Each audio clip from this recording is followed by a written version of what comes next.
Because high school students, they're back, and the seniors and their parents, they're wondering when exactly they should apply to college. So joining us, we have Paul Hempel. He's a college advice expert.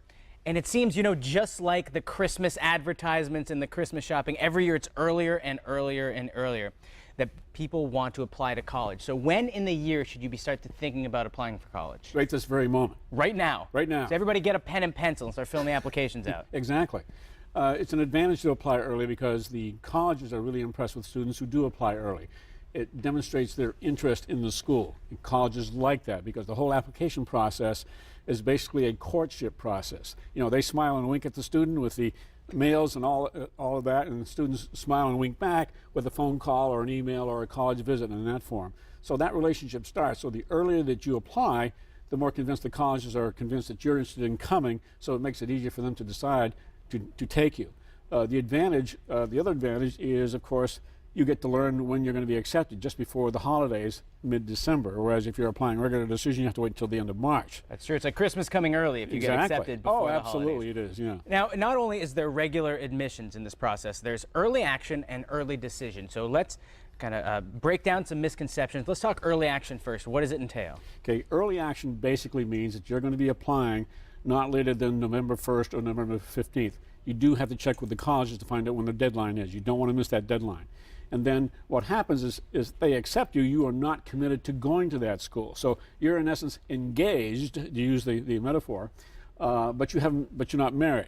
Okay? So you can still run away from the altar. Exactly. Okay. Now with early decision, what you're saying is, I would crawl on broken glass for 20 miles to attend your school, and so I'm ready to get married. So please accept my proposal. So in this one, you're waiting at the altar for the officiant to say, yes, you're in. Exactly. So the colleges are saying, if you're willing to commit to us, then we're willing to commit to you if you pass muster for what we want. So who is early decision appropriate for? What kind of student should be applying somewhere early If decision? the parent has absolutely no concern for financial aid and can write those $65,000 a year checks to the private schools, or the daughter wants to go to this particular school, but the father doesn't want to, and the daughter says that she's going to marry the exterminator if you don't let me go. Okay.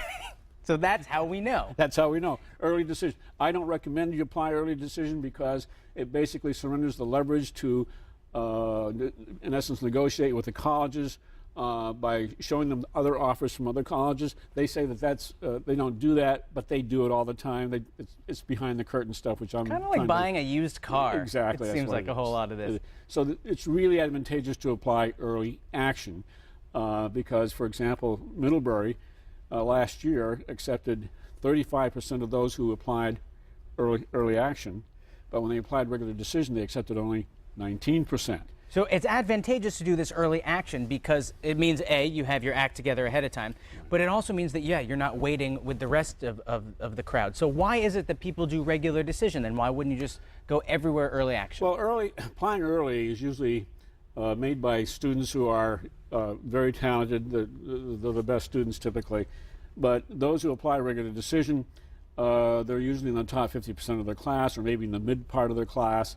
And they're procrastinators, and they don't want to get into that competitive thing, and they don't want to take this college thing too seriously, and so they're just fine with waiting. You know what this makes me think, though? Suppose I was a middle-of-the-pack student, but I wanted to apply early somewhere for early action. Would that hurt me? Because for the most part, I'd be in the same pool as all of the brighter scholars who really have their act together? No, it would advantage you because one of the things that a lot of people are not aware of is that it's not just about test scores and grades anymore. The colleges really put a priority on what they call demonstrated interest.